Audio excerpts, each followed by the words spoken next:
আসসালামু আলাইকুম। আমি তো ভালোবাসি তোকে পর্ব ১৯। লেখনীতে সালমা চৌধুরী, ভয়েসে আমি মাম্পি চৌধুরী। বেশ খানিকটা সময় মেঘ নিস্তব্ধ হয়ে বসে রইল।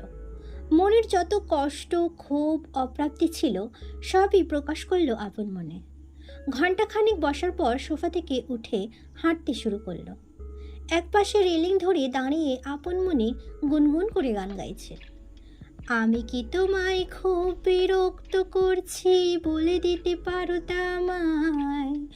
হয়তো আমার কোনো প্রয়োজন নেই, তবু লেগে থাকি একটা কোণায়।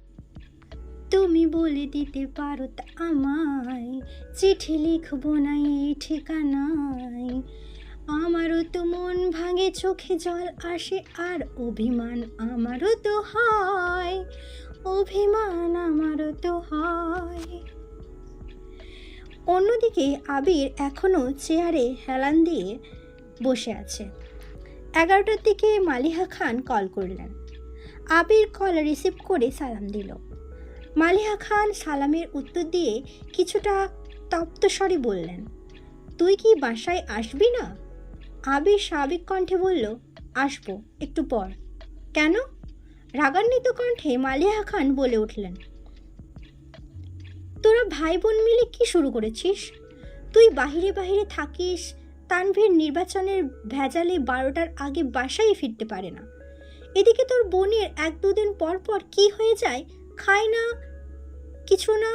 তোরা যদি রাতে নাই খাবি তাহলে বলে রাখতে পারিস না, আমরাও তোদের জন্য আর রান্না করব না।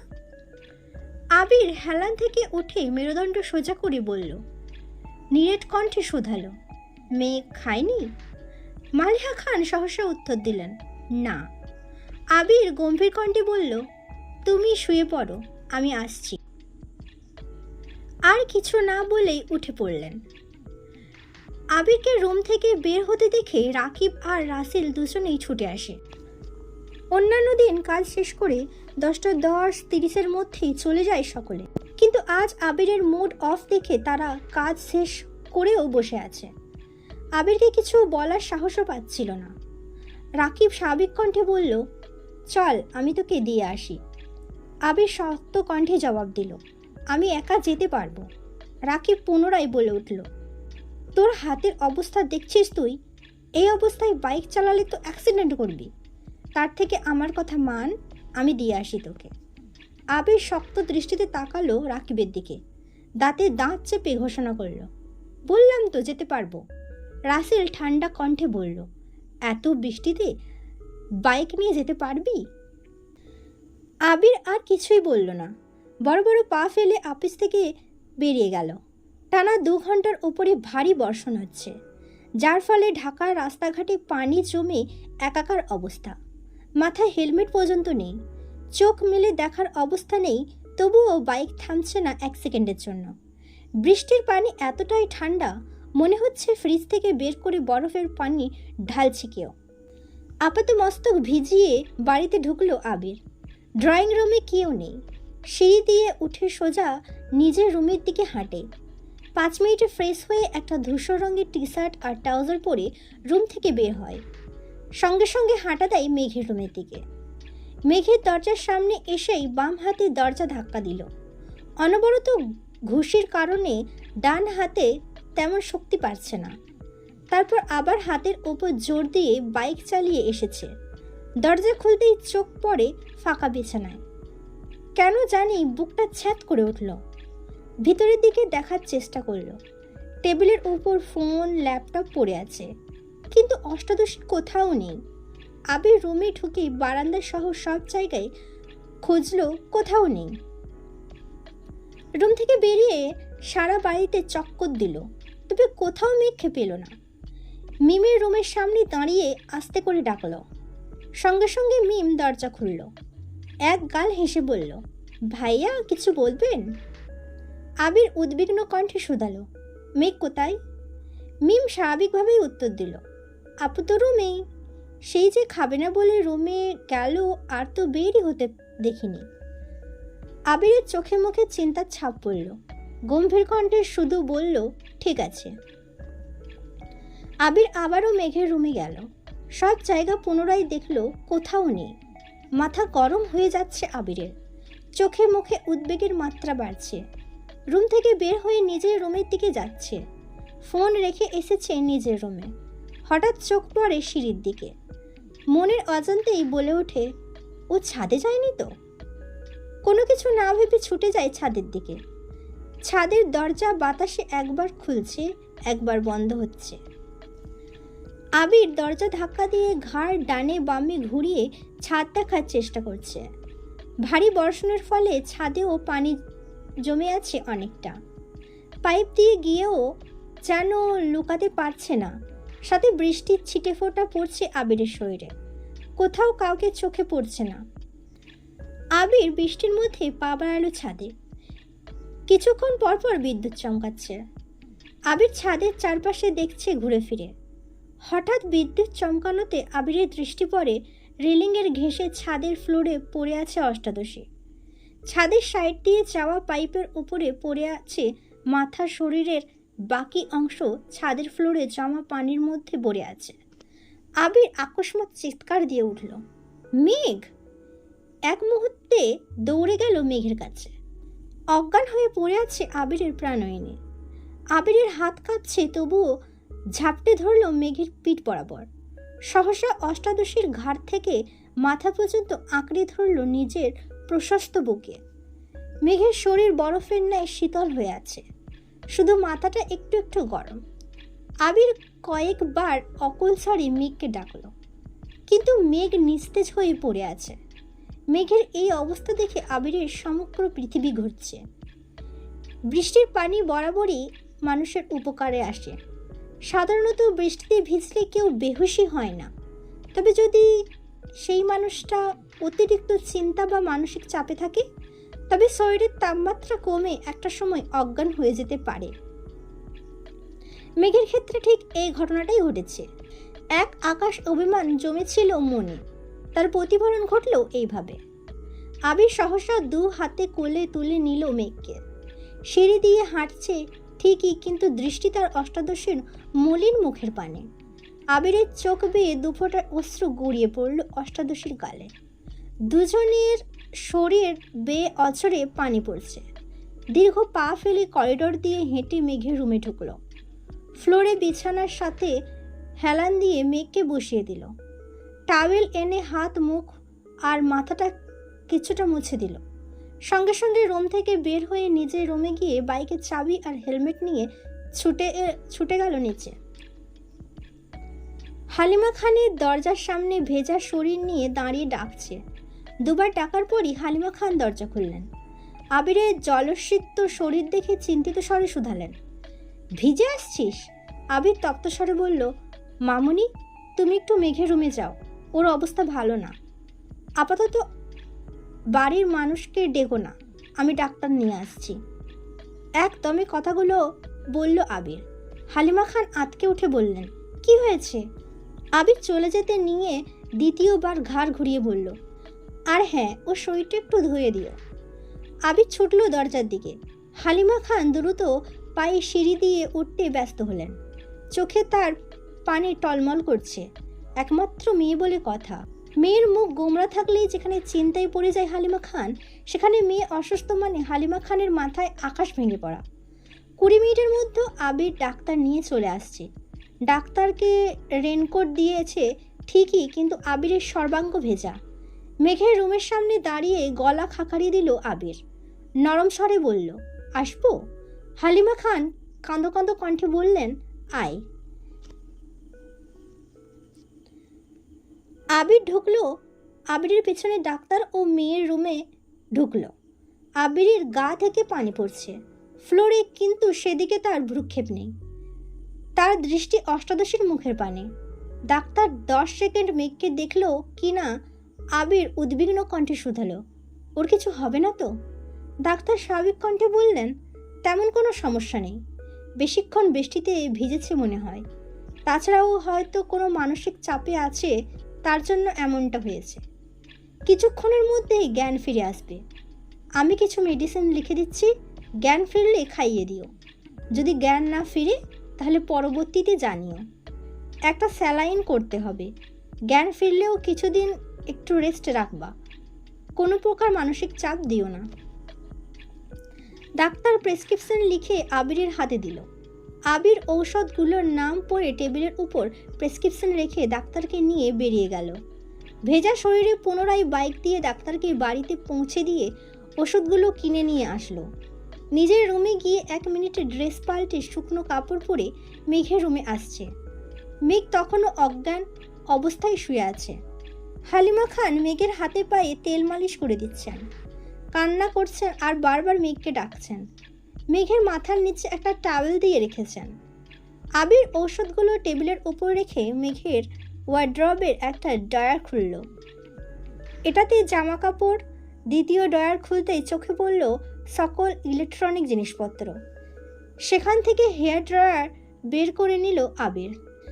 মেঘের কাছে দাঁড়িয়ে হালিমা খানকে বললেন, মামুনি তুমি ওকে একটু ধরে বসো। আবির নিজেই হেয়ার ড্রয়ার ঘুরিয়ে ঘুরিয়ে চুল শুকাচ্ছে মেঘের। কোমর ছাড়ানো চুলগুলো ভাগ ভাগ করে শুকাতে কিছুটা সময় লাগলো। পুনরায় মেঘকে শুইয়ে হাতে পায়ে তেল মালিশ করতে লাগলো দুজনে। হালিমা খান আবিরকে শীতল কণ্ঠে বললেন, বাবা তুই একটু বস, আমি তো চাচ্চুকে বলে আসি। মাঝরাতে ঘুম ভাঙলে তো উনি আবার চিন্তায় পড়ে যাবেন। আবির গম্ভীর কণ্ঠে বললেন, মেঘের এই অবস্থার কথা বলো না, শুধু শুধু চিন্তা করে শরীর খারাপ হবে। হালিমা খান ঠিক আছে বলে চলে গেলেন।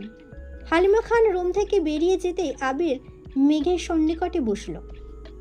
মেঘের বাম হাত আবিরের বুকের সাথে মিশিয়ে ওষ্ঠ এগিয়ে দিল মেঘের কানের কাছে। গুনগুন করে বলল, मैं सिर्फ तेरा रहूंगा, तुझे है वादा ए मेरा, तू मांग ले मुस्कुरा के, मेरा प्यार में हक है तेरा। তারপর অষ্টাদশীর কপালে আলতোভাবে একটা চুমু দিয়েই বিছানা থেকে উঠে পড়ল। চেয়ার টেনে বসলো বিছানার পাশে। তারপর হাতে তেল দিয়ে মালিশ করতে লাগলো মেঘের ভাতে। কিছুক্ষণের মধ্যেই হালিমা খান ফিরে আসলেন। হালিমা খানও মেঘের ডান হাতে দু পায়ে মালিশ করে দিচ্ছেন আর একটু পর পর মেঘকে ডাকছেন। বেশ খানিকক্ষণ পর মেঘের জ্ঞান ফিরেছে। সঙ্গে সঙ্গে আবির মেঘের হাত ছেড়ে দিয়েছে। হালিমা খান কান্না করতে করতে মেঘকে ডাকছে, মেঘ, এই মেঘ, কি হয়েছে তোর? মেঘ কয়েকবার পিটপিট করে চাইলো মায়ের দিকে। বুঝে উঠতে পারছে না তার সাথে এতক্ষণ কি ঘটেছে। মায়ের প্রশ্নের উত্তর দেওয়ার মতো শক্তি তার নেই। চোখ ঘুরিয়ে নিজের অস্তিত্ব বোঝার চেষ্টা করছে। নিজের রুমটা পরখ করতে লাগলো মেঘ। হঠাৎ দৃষ্টি পড়ে বাম পাশের চেয়ারে বসা আবির ভাইয়ের দিকে। মায়াভরা দৃষ্টিতে তাকিয়ে আছে মেঘের পানে। মেঘও কয়েক মুহূর্ত তাকিয়ে রইল আবির ভাইয়ের দিকে। মনে পড়তে লাগলো সন্ধ্যার পর থেকে ঘটে যাওয়া ঘটনাগুলো। তৎক্ষণাৎ দৃষ্টি সরিয়ে নিল আবির ভাইয়ের দিক থেকে। পুনরায় চোখ বন্ধ করে ফেলল মেঘ। হালিমা খান মেঘের কপালে হাত রেখে আঁতকে উঠলেন। সঙ্গে এবার গলাতেও হাত রাখলেন। সহসা বলে উঠলেন, মেঘের তো জ্বর উঠতেছে। আবির গম্ভীর কণ্ঠে বলল, তুমি ওকে ওঠাও, আমি খাবার নিয়ে আসছি। ঔষধ খাইয়ে দিলে যদি একটু কমে। হালিমা খান চিন্তিত স্বরে বললেন, তানভীর কোথায় আছে? আবির শক্ত কণ্ঠে জবাব দিল, ওকে জানিয়েছি, আসতেছে। মেঘ নিস্তেজ অসহায় শুয়ে আছে। চোখ খুলে আবির ভাইকে দেখার শক্তিটুকু যেন পাচ্ছে না। কথা বলা তো বহু দূরের বিষয়। আবির নিচে গিয়ে একটা প্লেট অল্প ভাত আর একটু তরকারি নিয়ে আসলো। হালিমা খান মেঘকে কোনো রকমে উঠিয়ে খাটের সাথে হেলান দিয়ে বসিয়ে নিজে ধরে রেখেছেন। আবির ভাত মাখিয়ে মুখের সামনে ধরে ছোট করে বলল, হাঁ কর। পুরুষালী কণ্ঠে কিছুটা কেঁপে ওঠে মেঘ। তৎক্ষণাৎ ছোট করে হাঁ করল। আবির ভাই অষ্টাদশীকে নিজের হাতে খাইয়ে দিচ্ছে, কিন্তু অষ্টাদশীর মনের ভেতর আনন্দ নেই, নেই কোনো উত্তেজনা।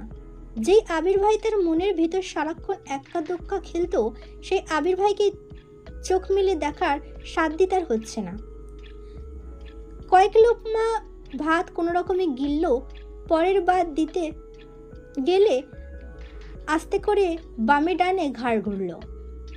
আবিরও বুঝতে পারলো মেঘের অভিব্যক্তি। জোর করল না আর। হাত ধুয়ে নিজের হাতেই মেঘের মুখ মুছে দিল। তারপর ঔষধ খাইয়ে একবার মেঘের কপালে হাত রাখলো। জ্বরের মাত্রা বাড়ছে। আবির শীতল কণ্ঠে বলল, মামুনি তুমি থাকো ওর কাছে, কোনো সমস্যা হলে আমায় ডেকো, আমি সজাগ আছি। আবির প্লেট হাতে নিয়ে চুপচাপ বেরিয়ে গেল রুম থেকে। 10 থেকে 15 মিনিট পর তানভীর দৌড়ে বাড়িতে ঢুকে। এমপির গাড়ি করে ড্রাইভার এসে দিয়ে গেছে তানভীরকে। মেঘের রুমে গিয়ে কোমল কণ্ঠে মাকে শুধালো, কি হয়েছে মেঘের? মেঘের পাশে বসে কপালে হাত রাখলো। থার্মোমিটার এনে জ্বর মাপলো, 100 ডিগ্রি সেলসিয়াস প্লাস তাপমাত্রা। মেঘ জ্বরে কাঁপতেছে। তানভীর ছুটে গিয়ে নিজের রুমের ক্যাবিনেট থেকে একটা কম্বল এনে বোনের গায়ে জড়িয়ে দিল। তারপর একটা ছোট রুমাল ভিজিয়ে কিছুক্ষণ জলপট্টি দিল। হালিমা খান এখনো ফুঁপিয়ে ফুঁপিয়ে কাঁদছেন। তানভীর মায়ের দিকে চেয়ে মোলায়েম কণ্ঠে বলল, ডাক্তার কি বলেছে? হালিমা খান কান্নারত কণ্ঠে বললেন, বলেছেন সিরিয়াস কোনো সমস্যা নেই, রেস্ট নিতে আর চিন্তা কম করতে। ঔষধ দিয়ে গেছেন। ঔষধ খাওয়ানো হয়েছে? হালিমা খান কোমল কণ্ঠে বললেন, হ্যাঁ আবির খাইয়ে দিয়ে গেছে। তানভীর নমনীয় কণ্ঠে মাকে প্রশ্ন করল, ভাইয়া কোথায়? কিছুক্ষণ হলো গেল এখান থেকে। তানভীর আর কিছু বলল না, চুপচাপ কিছুক্ষণ জলপট্টি দিল বোনের কপালে। তবে জ্বর কমার কোনো নামগন্ধ নেই। এদিকে আবির রুমে এসে ব্যালকনিতে পায়চালি করতে লাগলো। বাহিরে এখনো বৃষ্টি হচ্ছে। মাঝে মাঝে কিছুক্ষণ বিরতি নেয় আর ভারী বর্ষণ শুরু হয়। তাপমাত্রা কম থাকার পরও আবিরের শরীর ঘামছে, স্থির হতে পারছে না কোনোভাবেই। তামাটির চেহারা কুচকুচে কালো বর্ণের হয়ে গেছে। দুপুরে খাবার খেয়েছিল, তারপর সন্ধ্যায় শুধু 1 কাপ কফি খেয়েছে। মধ্যরাত হয়ে গেছে, খায়নি এখনো, তাই মুখটা মলিন হয়ে গেছে। হাতের অবস্থাও করুণ। বাসায় ফেরার পথে ব্যান্ডেজ খুলে ফেলেছিল। বৃষ্টির পানিতে কাটা অংশগুলো ফ্যাকাশে হয়ে গেছে। কিছুক্ষণ পর আবির বড় বড় পা ফেলে ছাদে চলে গেল। সম্পূর্ণ শরীর ভিজতে বেশি সময় লাগলো না। ছাদের কর্নার থেকে সিঙ্গেল সোফা টেনে মাঝ বরাবর রেখে সেখানে বসে পড়ল। অসীম দূরত্বে চেয়ে থাকে অনেকটা সময় ধরে। তারপর চোখ বন্ধ করে শ্বাস টেনে নিজেকেই প্রশ্ন করল, আমি কি এখন ফিরে ভুল করলাম? আমি কি এখন ফিরে ভুল করে ফেললাম? আবিরের মনে পড়ছে পুরনো স্মৃতি। এক প্রণয়িনীর 2 বছরের নীরবতা কুঁড়ে কুঁড়ে খাচ্ছিল তাকে। প্রিয় মানুষের উপস্থিতি যেমন বক্ষস্পন্দন বাড়াতে সক্ষম, তার থেকেও বেশি কষ্টদায়ক নিজের প্রেয়সীকে গুরুগম্ভীর থাকতে দেখা, আর যার কারণ সে নিজে। একটা সামান্য ভুলের কারণে গত 2 বছরে প্রেয়সী তার চোখে চোখ রাখেনি, এক টেবিলে একসাথে খেতেও বসেনি, মুখ ফুটে একটা কথা পর্যন্ত বলেনি। এর বেশি সহ্য করার ক্ষমতা একটা 18 বছরের যুবকের পক্ষে কখনো সম্ভব ছিল না। প্রেয়সীর প্রতি অনুভূতি তার অতল স্পর্শী, বিশালতার সমুদ্রের ন্যায়, যা কখনো পরিমাণ করা সম্ভব নয়। যখন তার সহ্যের সীমা শেষ হতে চলল, তখন তার সামনে 2টি রাস্তা ভেসে উঠেছিল। এক স্কলারশিপে বিদেশ যাওয়া, দ্বিতীয় হলো ঢাকা ভার্সিটিতে পড়াশোনা করা। আবির বাড়ির প্রতিটা সদস্যের থেকে মতামত নিয়েছিল সেদিন। এমনকি তার হৃদয়হরণের কাছেও সেদিন আকুল মিনতি করে জিজ্ঞেস করেছিল সে কি চায়। ছোট্ট হৃদয়হরণের অভিমানের মাত্রা এতটাই তীব্র ছিল যে সেদিনও আবিরের চোখে চোখ রাখেনি। আবিরের কোনো কথার উত্তরও দেয়নি। 2 বছর যে ললনার অভিমান ভাঙাতে অক্ষম, সেই ললনার অভিমান কয়েক মাসে ভাঙানো সম্ভব ছিল না। তারপরও আবির শেষবার যাওয়ার আগে অভিভূতের ন্যায় নিষ্পলক চেয়েছিল তার সেই ললনার দিকে। যদি একবার বলতো, ভাইয়া তুমি চেও না। কিন্তু না, শেষ দিনও মুখ ফুটে কিছু বলেনি তার প্রেয়সী। আবির পাড়ি জমালো ভিন দেশে। পার্থিব জগতের মাঝে অপার্থিব সৌন্দর্যের অধিকারী তার সেই ছোট্ট ললনাকে ফেলে চলে গিয়েছিল বহুদূর। এ ছিল আমি তো ভালোবাসি তোকে পর্ব 19। পরবর্তী পর্ব নিয়ে খুব তাড়াতাড়ি আসবো। সুস্থ থাকবেন, ভালো থাকবেন, নিজের খেয়াল রাখবেন। আল্লাহ হাফেজ। আসসালামু আলাইকুম। আমি তো ভালোবাসি তোকে পর্ব 20। লেখনীতে সালমা চৌধুরী, ভয়েসে আমি মাম্পি চৌধুরী। অতীত। আবিরের কাদম্বিনী নূপুর পরে চঞ্চল পায়ে সারাক্ষণ খানবাড়িতে ছুটোছুটি করত, অথচ আবির সামনে আসলেই তার পা থেমে যেত, মুখ লুকোত মায়ের আঁচলের নিচে। আবির খুব চেষ্টা করেছিল ললনার অভিমান ভাঙানোর, কিন্তু সে প্রতিবারই ব্যর্থ হয়েছিল। পড়তে গেলে, ঘুমাতে গেলে সেই চঞ্চল পায়ের নূপুরের শব্দ আবিরের হৃদয় ভেঙে চূর্ণ বিচ্ছিন্ন করত। যেই ছুটোছুটি, যেই চাঞ্চল্যতা সে নিজের চোখে দেখতে পারে না, তার শব্দ কানে আসলে আকাশ ভেঙে পড়ত মাথায়। তাই খুলিয়ে নিয়েছিল মেয়ের পায়ের নূপুর। দেশ ছেড়ে যাওয়ার কিছুদিন পূর্বে তানভীরকে জড়িয়ে ধরে 2 বছরের জমাটবন্ধ নীল পাহাড় ভেঙে অঝরে কিনেছিল আবির। বোধশক্তি হওয়ার পর সেটাই ছিল আবিরের প্রথম কান্না। লোকে বলে পুরুষ মানুষের কাঁদা নিষেধ, কান্না এলেও কাঁদা যাবে না, চাপিয়ে রাখতে হবে তা মনের গহীনে। কিন্তু যখন জীবনের সবচেয়ে মূল্যবান জিনিসটা হারিয়ে যায়, বা নিজের থেকেও প্রিয় ব্যক্তির সাথে দূরত্ব বেড়ে যায়, তখন পুরুষ মানুষ চাইলেও নিজেকে শক্ত রেখে অনুভূতি চেপে রাখতে পারে না। তানভীর আবিরের সেই মরা কান্না দেখে বিস্ময়কর চোখে তাকিয়েছিল।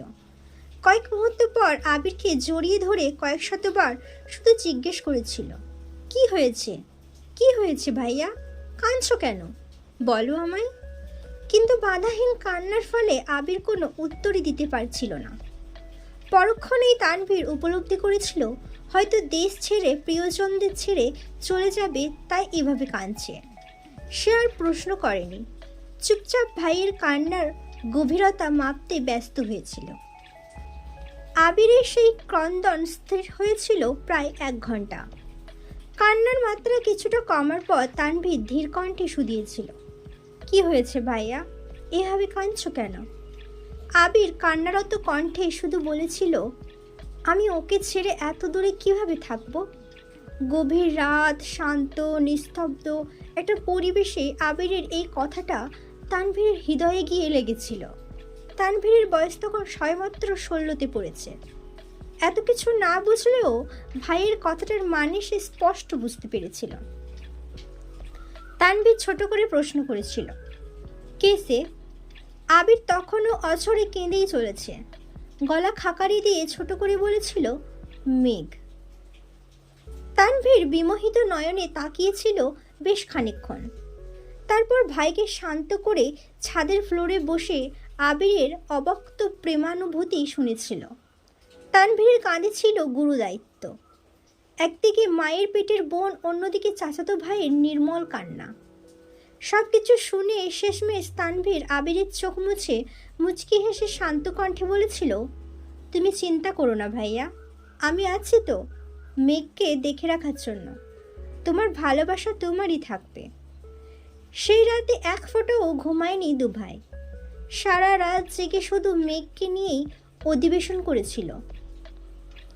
এমনকি দেশ ছেড়ে যাওয়ার দিনও আবির তানভীরকে জড়িয়ে ধরে শুধু একটা কথাই বলেছিল, ওকে দেখে রাখিস, ওর উপর যেন কোনো আঁচ না পড়ে। আবির দেশ ছাড়ার পর থেকে মেঘকে দেখে রাখার গুরুদায়িত্ব পড়েছে তানভীরের ওপর। মেঘ কোথায় যায়, কার সাথে মিশে, খাওয়া, পড়াশোনা, স্কুল, কলেজ, টিউশন, পছন্দ অপছন্দ সব কিছু দেখে রাখা ছিল তানভীরের প্রথম কাজ। শত ব্যস্ততার মাঝেও আবির দিনে কমপক্ষে 3 বার করে তানভীরকে কল দিয়ে শুধু মেঘের খোঁজ নিত। 7 বছরে এমন একটা দিন কাটেনি যে আবির মেঘের খোঁজ নেয়নি। তবে গত 7 বছরে মেঘের কোনো ছবি দেখেনি আবির। তানভীর অনেকবার বলেছে, পাঠাতেও চেয়েছিল, কিন্তু আবিরের এক কথা, বেঁচে থাকলে দেশে ফিরেই মেঘকে দেখবে। আবির দেশে ফেরাতে এয়ারপোর্টে আসার পর তানভীর আবিরকে জড়িয়ে ধরে কানে কানে বলেছিল, আজ থেকে আমি রিল্যাক্স করব, তোমার বউ তুমি সামলাবে। আবির মুচকি হেসে বলেছিল, বউকে সামলাতেই তো 6 মাস আগে ফিরতে হলো। আবির চেয়েছিল আরও 6 মাস পর নিজেকে গুছিয়ে একেবারে আসবে, কিন্তু হঠাৎই অনাকাঙ্ক্ষিত ঘটনা ঘটল। তার ফলপ্রসূতে 6 মাস ওয়েট করা আবিরের পক্ষে সম্ভব ছিল না। যেই ছেলের জন্য ছোট্ট কাদম্বিনীর গায়ে হাত তুলেছিল আবির, যার জন্য তাকে 9 বছর যাবৎ প্রেয়সীর থেকে দূরে থাকতে হয়েছে, সেই জয় নামক ছেলে পুনরায় আবির্ভূত হয়েছিল মেঘের জীবনে। এইচএসসির পর মেঘকে যে কোচিংয়ে ভর্তি করানো হয়েছে, সেই কোচিংয়ে জয়ও ভর্তি হয়েছিল, তা তানভীর এবং আবিরের অজানা ছিল। জয় মেঘকে দেখার পর তাকে খুব চেষ্টা করেছিল কথা বলার জন্য, কিন্তু কোনোভাবেই সুযোগ হইতেছিল না। কোচিং থেকে আবিরকে তা জানানোর পর ছেলের ব্যাচ টাইম চেঞ্জ করে দিতে বলেছিল আবির। তারপর তানভীরও কয়েকদিন মেঘকে কোচিংয়ে দিয়ে আসতে এবং নিয়ে আসছে, কিন্তু তাতেও কোনো লাভ হয়নি। ওই ছেলে মেঘের ব্যাচ টাইমের আগে পরে কোচিংয়ের সামনে দাঁড়িয়ে থাকতো। আবির তানভীরকে ওই ছেলে সম্পর্কে খোঁজ দিতে বলে। দিন শেষে জানতে পারে এই ছেলেই ছোটবেলার সেই জয়। এটা জানা মাত্র আবিরের মাথায় রক্ত উঠে গেছিল। এমার্জেন্সি ভিসা ম্যানেজ করে দেশে ফিরেছে। দেশে ফিরেই 9 বছরের রাগ, ক্রোধ, আক্রোশ সবটা ঢেলে জয়কে পিটিয়েছিল আবির। বর্তমান তানভীর ঘণ্টাখানিক মেঘের মাথায় জলপট্টি দিয়েছে, কিন্তু জ্বর যেন কোনো মতেই কমছে না। হালিমা খান ঘুমিয়ে পড়েছিলেন। হঠাৎ সজাগ হয়ে তানভীরকে জলপট্টি দিতে দেখে উদ্বিগ্ন কণ্ঠে জিজ্ঞেস করলেন, কি রে, তুই এখনো এখানে? সেই কখন এসেছিস, খাবি না? তানভীর ছোট করে বলল, খিদে নেই। হালিমা খান পুনরায় বললেন, আবিরও মনে হয় খায়নি, 2 ভাই মিলে খেতে যা। তৎক্ষণাৎ আবিরের কথা মনে পড়ল তানভীরের। বিড়বিড় করে বলল, এই রে, ভাইয়া কোথায় আছে? সঙ্গে সঙ্গে বসা থেকে উঠে দাঁড়ালো, স্বাভাবিক কণ্ঠে মাকে বলল, আম্মু, একটু পরপর বনুর জ্বরটা চেক করো, সমস্যা মনে হলে আমায় ডেকো। কোনো রকমের কথাগুলো বলে স্পিডে বের হলো মেঘের রুম থেকে। এক ছুটে চলে গেল আবিরের রুমে, কিন্তু আবির রুমের কোথাও নেই, ব্যালকনিতেও নেই। তানভীর রুম থেকে বের হয়ে করিডোর থেকে নিচে দেখল, নিচেও আবির নেই। তানভীর দৌড় দিল ছাদের দিকে। ছাদের দরজা থেকেই চোখে পড়ল আবির সিঙ্গেল সোফাতে বসে আকাশের পানে মুখ করে বসে আছে। এক মুহূর্ত দেরি না করে তানভীর বৃষ্টির মধ্যে আবিরের কাছে দৌড়ে গেল। ছোটাছুটির ফলে তানভীরের শ্বাস নিতে কষ্ট হচ্ছে। কয়েকবার ঘন ঘন শ্বাস ছেড়ে আবিরকে ডাকলো, ভাইয়া, বৃষ্টির মধ্যে বসে আছো কেন, রুমে চলো। আবির আকাশের দিকে দৃষ্টি রেখেই শক্ত কণ্ঠে উত্তর দিল, তুই রুমে যা। তানভীর পুনরায় বলল, প্লিজ ভাইয়া, রুমে চলো, কি পাগলামি শুরু করেছো তোমরা?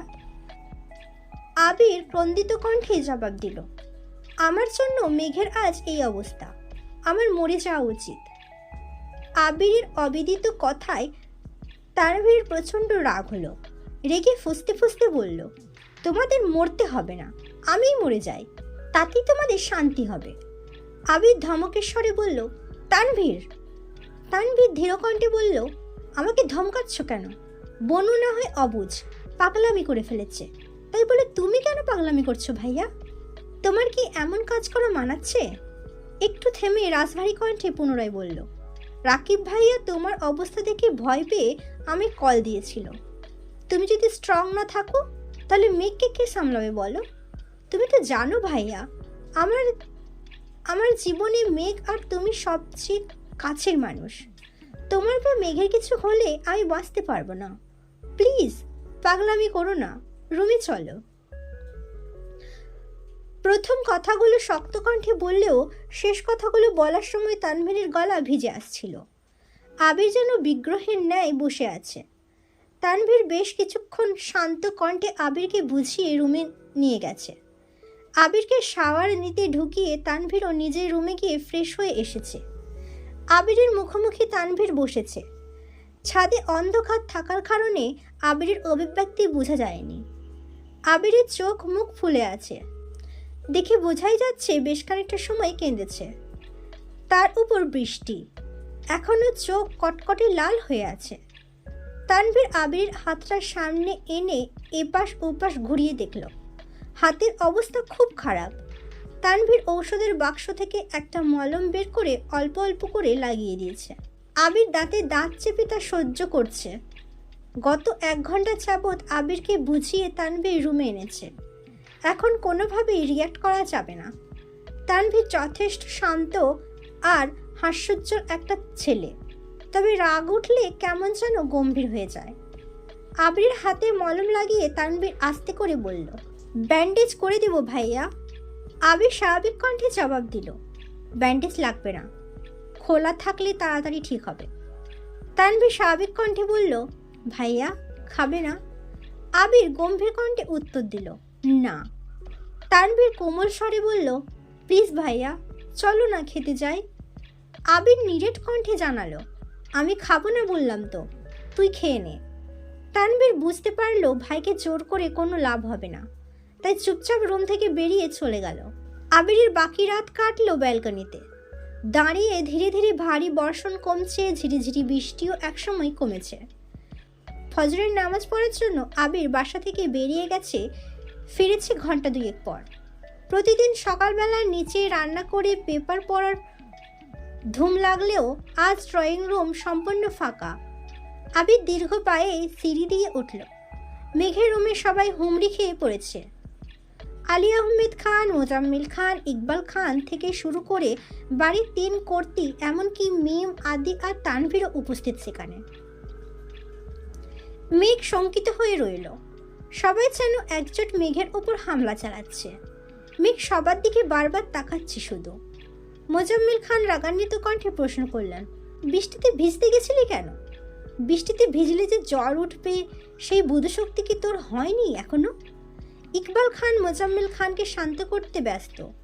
এর মধ্যে আলী আহমেদ খান ধীর কণ্ঠে বলে উঠলেন, এখন 1 মিনিট নষ্ট করা একটি দিন নষ্ট করার সময়। ইচ্ছেকৃত জ্বর বাঁধানো কি ঠিক হয়েছে তোমার? কথাটা শান্ত করে বললেও এই কথার অভিপ্রায় অষ্টাদশীর বোধগম্য হলো। মালিয়া খান, আকলিমা খানও যেন একচোটে বিলাপ শুরু করেছে। যে যার মতো প্রশ্ন করছে, কোথা থেকে ভিজে আসছিস? কখন গেছিলি? ভিজলি কেন? আরও কত প্রশ্ন। মেঘ নির্বাক চোখে শুধু তাকিয়ে আছে। সে কি করে বলবে? আবির ভাই অন্য কোনো মেয়ের প্রতি কনসার্ন, এটা সহ্য করতে না পারে এমনটা করেছে। হালিমা খান কোমল কণ্ঠে বললেন, তোর জন্য খাবার নিয়ে আসি মা, অল্প করে খেয়ে নি প্লিজ। মেঘ সবার ওপরে ওঠা রাগ যেন মায়ের ওপর ঝাড়ল। কাঁপা কাঁপা গলায় চিৎকার দিয়ে বলল, বললাম তো খাবো না, তেতো লাগে সব কিছু। কথাটা ঠিকমতো শেষও করতে পারল না, আবির হাজির হলো রুমে। মেঘের দৃষ্টি আবিরের দিকে পড়তেই অকস্মাৎ কম্বল টানল কপাল পর্যন্ত। আবির গম্ভীর কণ্ঠে বলল, এখানে এত ভিড় করার মতো কি হয়েছে? অসুস্থ রোগী দেখতে এসেছো, দেখে চুপচাপ চলে যাবে। রোগীকে এত প্রশ্ন করছো কেন? ডাক্তার বলেছেন ওরে কোনো রকম চাপ না দিতে, অনুগ্রহ করে ওকে একটু শান্তিতে থাকতে দাও। একদমই কথাগুলো বলল আবির। ইকবাল খান ভাতিজার রাগ বুঝতে পেরে শান্ত কণ্ঠে বললেন, না মানে মেঘ জেনে বুঝে বৃষ্টিতে কেন ভিজেছে এটাই সবাই জিজ্ঞেস করছিল, আর কিছু না। আবির কণ্ঠ দ্বিগুণ ভারী করে বলল, ওর ইচ্ছে হয়েছে বৃষ্টিতে ভেজা তাই ভিজেছে। তাছাড়া জ্বর হলে মাথা ফ্রেশ হয়। এখন সবাই নাস্তা করতে যাও। মেঘ কম্বলের নিচ থেকে ভেঙচি কেটে মনে মনে বলল, যার জন্য করি চুরি সেই বলে চোর। আপনি আমি বাধ্য করেছেন বৃষ্টিতে ভিজতে, আর এখন সবার সামনে সেটা আমার ইচ্ছে বলে চালিয়ে দিচ্ছেন। বাহ হিটলার বাহ, কি বুদ্ধি আপনার। বাড়ির কেউ কোনো কথা বলল না, চুপচাপ সকলে রুম থেকে বের হতে লাগলো। আবির গম্ভীর কণ্ঠে বলল, তানভীর, মেঘের জন্য নাস্তা নিয়ে আয়। হালিমা খানও চলে গেলেন মেঘের নাস্তা রেডি করতে। মেঘ তখনও কপাল পর্যন্ত কম্বল টেনে রেখেছিল। রুম নিস্তব্ধ হয়ে যাওয়ায় মেঘ ভেবেছে সবাই চলে গেছে, তাই এক আঙুলে আস্তে করে কম্বলটা কপাল থেকে নামাতেই চোখ পড়ল আবির ভাইয়ের শানিত চোখের দিকে। মেঘ আর আবিরের চোখাচোখি হতেই আবিরের একটানা 2বার ভ্রু নাচালো। আবির ভাইয়ের এমন কাণ্ডে মেঘ হেসে ফেলল। তৎক্ষণাৎ মনে পড়ে গেল ও তো আবির ভাইয়ের উপর রেগে আছে। অকস্মাৎ মুখ গোমরা করে ফেলল মেঘ।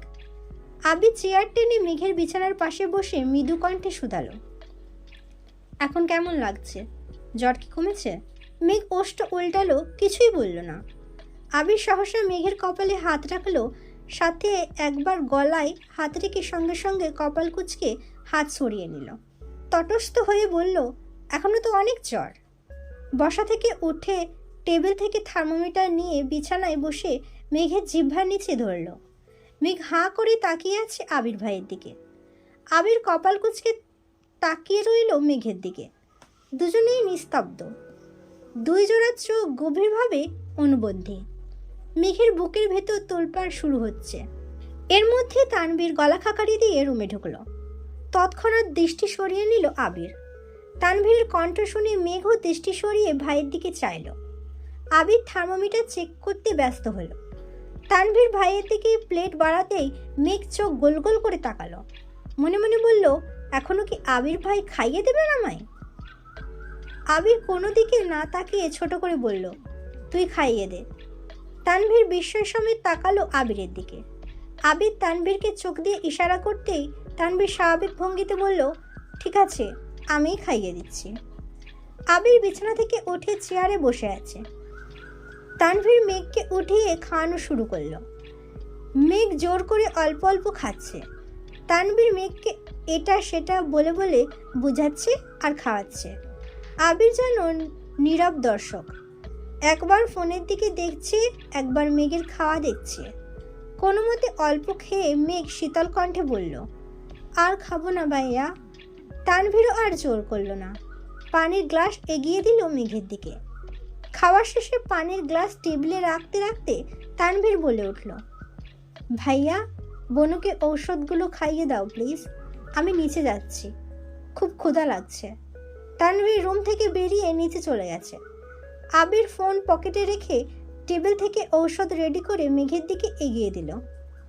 মেঘও মাথা নিচু করে ঔষধগুলো খেয়ে নিল। আবির নিরেট কণ্ঠে বলল, সাবধানে থাকিস। আবির চলে যেতে নিয়ে মেঘ আবিরের ডান হাত আঁকড়ে ধরে। সহসা আবির ব্যথায় উফ করে উঠল। মেঘ সঙ্গে সঙ্গে হাত ছেড়ে দিল। মেঘ ভেবেছে আবির ভাই হয়তো বিরক্ত হয়েছেন মেঘের ছোঁয়াতে। আকস্মাৎ মেঘের মনটা খারাপ হয়ে গেল। কাঁদো কাঁদো কণ্ঠে মেঘ বলল, আমি মরে গেলে আপনি। এতটুকু বলতে আবির অগ্নিদৃষ্টিতে চাইল অষ্টাদশীর দিকে। মেঘ কথা সম্পূর্ণও করতে পারল না। আবির রাগান্বিত কণ্ঠে বলল, চুপ। আবির দাঁতে দাঁত চেপে পুনরায় বলল, আর কোনোদিন যদি তোর মুখ থেকে এই কথা শুনি, তাহলে ওই দিনই তোকে মেরে বুড়িগঙ্গায় ফেলে দিয়ে আসবো। মেঘের ছোট হৃদয়টা আবির ভাইয়ের কথায় আবারও ছন্ন বিচ্ছন্ন হলো। একটু নরম স্বরেও তো বলতে পারতেন, তা না মেরে ফেলবেন। মেঘের অক্ষিপট ভিজে আসছে। চিবুক নামিয়ে বিড়বিড় করে বলল, এই বাড়ির কেউ আমায় ভালোবাসে না, সবাই শুধু বকে। সবার রাগ ছাড়ার একমাত্র জায়গা আমি। কেউ কেউ তো আবার গায়েও হাত তোলেন। শেষ কথাটা বলে আবিরের দিকে তাকালো। পল্লব ঝাপটাতে গাল বেয়ে অশ্রু গড়িয়ে পড়ল। আবির অষ্টাদশীর মুখের পানি চেয়ে মনে মনে বলল, এই কেউটা তোকে ইচ্ছাকৃত মারতে চায়নি। এটা কি করে বুঝাবো তোকে? এই কেউটা যে নিজের থেকেও বেশি তোকে ভালোবাসে। তোকে মারার সাধ্য কি তার আছে? আমি পারছি না তোকে বুকে জড়িয়ে চিৎকার করে বলতে চেয়ে, তুই আমার সব কিছু, তোকে ছাড়া আমি নিঃস্ব। আবির বিছানার পাশে বসে গলা খাকারি দিয়ে তপ্তস্বরে বলল, তুই হয়তো জানিস না, কারো অলিখিত কাব্য তুই, কারো স্বস্তির নিঃশ্বাস নেওয়ার কারণ তুই। তোর ডাগর ডাগর চোখের চাউনিতে কারো বিনাশ নিশ্চিত। তোর অনাদেয় কর্মকাণ্ডে খুব শীঘ্রই কারো মস্তিষ্কে রক্তক্ষরণ ঘটানোর কারণ হবে। সময় থাকতে সাবধান হয়ে যা মেঘ। মেঘ বিস্ময়কর দৃষ্টিতে চেয়ে রইল। জ্বরের ঘোরে কথাগুলোর মানে বুঝলো কি না কে জানে। মেঘ কণ্ঠ খাদে নামিয়ে বলল, কার? আবির দীর্ঘশ্বাস ফেলে প্রখর স্বরে বলল, তোর বাবা মায়ের। নিজের মনের ভাব চাচ্চু আর মামনের ওপর চাপিয়ে দিতে বাধ্য হলো আবির। মেঘ অক্ষিপল্লব ঝাপটে বৃহৎ নয়নে চেয়ে আছে আবিরের দিকে। আবির ঠান্ডা কণ্ঠে বলল, আর কার ভালোবাসার প্রয়োজন তোর? আমার আব্বু যেখানে আমার সাথে প্রয়োজনের বাহিরে কোনো কথা বলে না, সেখানে তোর ইচ্ছে অনিচ্ছে নিয়ে ভাবে। আম্মুর ভালোবাসা আশা করি আমার তোকে বোঝাতে হবে না। কাকামণি কাকিয়া তো ওদের সন্তানের থেকেও তোকে বেশি আদর করে। চাচ্চু আর মামনির কথা কি বলবো আর তোকে। চাচ্চুর আর মামনি খুব শখ ছিল একটা মেয়ে বাবুর।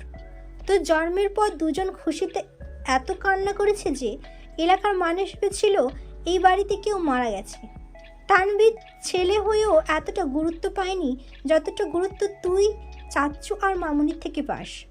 তানভীরের জীবনে বাবা মায়ের পরেই তোর অবস্থা। মিম আদি তো তোরই ভক্ত। খান বাড়িতে তোর যতটুকু অগ্রাধিকার তা আমাদের কারও নেই। আর কার ভালোবাসা চাস? একসাথে কথাগুলো বলে আবির থামলো, তারপর দীর্ঘশ্বাস ফেলে বলল, উল্টোপাল্টা কথা ভেবে নিজেকে কষ্ট দেওয়া বোকামি ছাড়া কিছুই না। মেঘ ডাগর ডাগর চোখে তাকিয়ে চিন্তিত কণ্ঠে শুধালো, আপনার কথা বললেন না কেন? মেঘের প্রশ্ন শুনে আবির ঢোক গিলে কপাল কুঁচকাল। তারপর শক্ত কণ্ঠে বলল, তোর এখন রেস্ট নেওয়া প্রয়োজন। আবির চেয়ার থেকে উঠতে নিয়ে মেঘ আবিরের ডান হাতে 2 আঙুল আঁকড়ে ধরে। সঙ্গে সঙ্গে আবির দাঁতে দাঁত চেপে চোখ বন্ধ করে ফেলে। মেঘ সহসা আবিরের হাতের দিকে চাইল। আবিরের হাতের কাটা অংশে চাপ পড়ায় রক্ত বের হচ্ছে। সঙ্গে সঙ্গে হাত ছেড়ে দেয় মেঘ। মেঘ আর্তনাদ করে বলল, আবির ভাই, আপনার হাত এতটা কেটেছে কিভাবে? আবির তপ্তস্বরে শুধু বলল, এমনি। আর কিছু না বলে রুম থেকে বেরিয়ে গেল।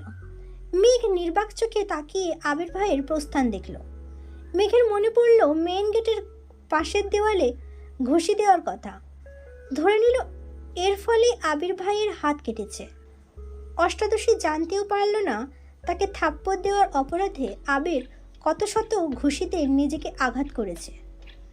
গতকালের ঘটনাগুলো পরপর মনে হতেই মেঘের নিজের উপর বড্ড রাগ হলো। আবির ভাইয়ের অনুভূতি জানতে চাওয়ার কি দরকার ছিল? রাগে নিজের গালে থাপ্পড় দিতে ইচ্ছে হলো মেঘের। আবির ভাই জান্নাত আপুকে পছন্দ করলে মেঘের ব্যাপারে কোনো অনুভূতি থাকবে না, এটাই তো স্বাভাবিক। আবিরের সাথে এই জীবনে কখনো মেঘের সুসম্পর্ক ছিল বলে মনে পড়ছে না মেঘের। এই হিটলার স্বভাবের ব্যক্তির জন্য আজ সে জ্বরে ভুগছে, এটা ভাবতেই মাথায় রক্ত উঠছে। আবির মেঘের রুম থেকে বেরিয়ে নিচে রুমে গেল। একটা তালা নিয়ে ছাদের গেটে তালা ঝুলিয়ে দিল। তারপর নাস্তার টেবিলে চলে গেল। ততক্ষণে নাস্তার টেবিলে ফাঁকা হয়ে গেছে। 3 কর্তি রান্নাঘরে কাজ করছে আর এটা সেটা নিয়ে কথা বলছে। আবির রান্নাঘরের সামনে গিয়ে রাশভারী কণ্ঠে বলল, ছাদের গেটে তালা দিয়ে দিয়েছি। তোমাদের কারো ছাদে যাওয়ার প্রয়োজন হলে আমার রুম থেকে চাবি নিয়ে নিও। আকলিমা খান চিন্তিত কণ্ঠে শুধালেন, মেঘ কি রাতে ছাদে গিয়ে ভিজেছিল? আবির ওপর নিচ মাথা নাড়ল শুধু। মালিহা খান হালিমা খানের দিকে তাকিয়ে বললেন, যে মেয়ে ভূতে ভয় পায়, সন্ধ্যার পর বৃষ্টি হলে কানে আঙ্গুল দিয়ে বসে থাকে, সেই মেয়ে এত রাতে ছাদে গেল কিভাবে? হালিমা খান নির্বাক চোখে তাকিয়ে রইল মালিহা খানের দিকে। এই প্রশ্নের উত্তর ওনার কাছেও নেই।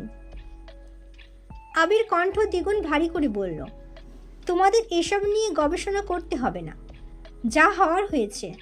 মেঘকে এই বিষয় নিয়ে আর কোনো প্রশ্ন করবা না। ছাদে না যেতে পারলে এমন কাণ্ড আর ঘটাতে পারবে না। এই টপিক এখানেই শেষ। আবির চুপচাপ নাস্তা করে নিজের রুমে চলে গেছে। তানভীর সারাদিন কাটলো চায়ের পর চা খেতে খেতে। আবিরের জন্য ঘণ্টাখানেক তানভীরকেও বৃষ্টিতে ভিজতে হয়েছিল। তার ফলস্বরূপ গলা ব্যথা, সর্দির উপক্রম হয়েছে।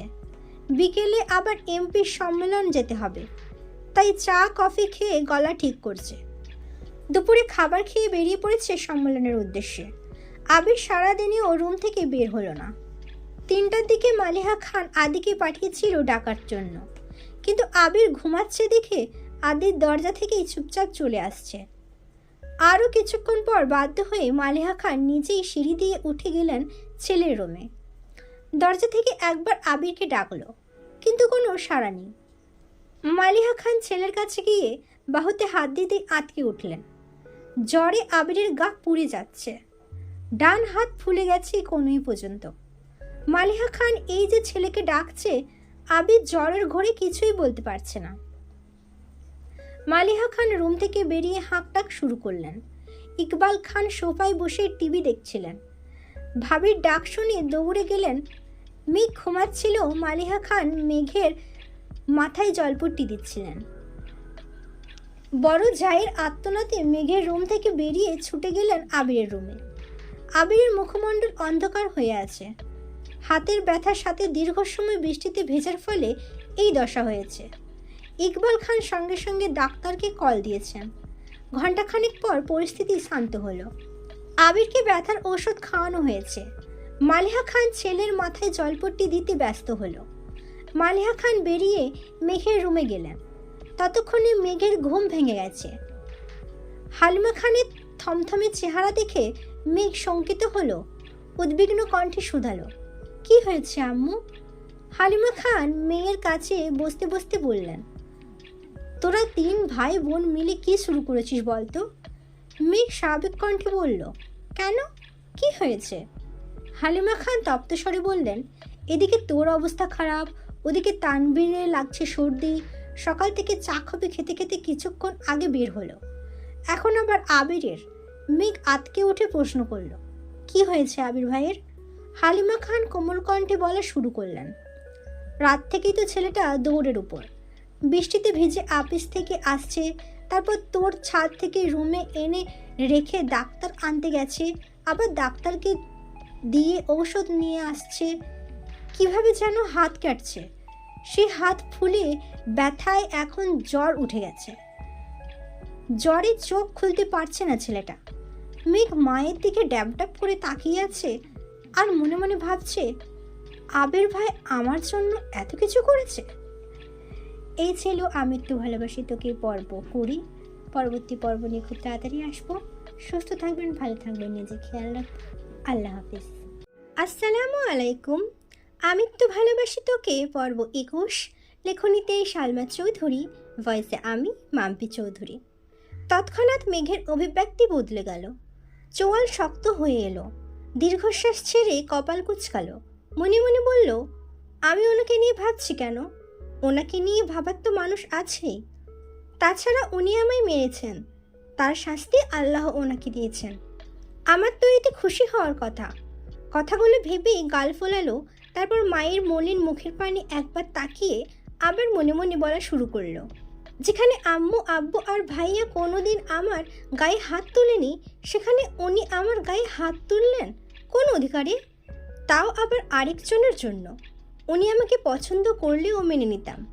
উনি তো জান্নাত আপুকে ভালোবাসেন, তাহলে আমার উপর অধিকার দেখাতে আসেন কেন?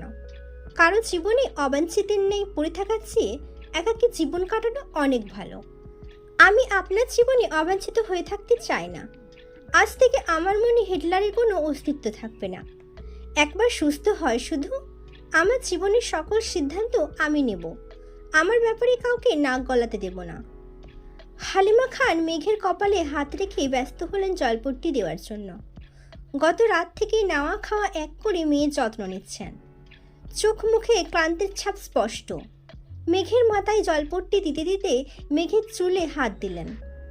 দীর্ঘ চুলে জট লেগে অগোছলা হয়ে গেছে। হালিমা খান কোমল কণ্ঠে মেয়েকে বললেন, তুই সুস্থ হলে তোকে নিয়ে পার্লারে যাব। মেঘ ছোট করে শুধালো, কেন? হালিমা খান শ্বাস ছেড়ে শীতল কণ্ঠে বললেন, তোর চুলগুলো কাটাতে হবে। মেঘ আঁতকে উঠে বলল, না, চুল ছোট করব না আমি। হালিমা খান মেঘের মাথায় হাত বুলাতে বুলাতে ঠান্ডার স্বরে বুঝালেন, তুই তো নিজের যত্নই নিতে পারিস না, চুলের যত্ন কিভাবে নিবি?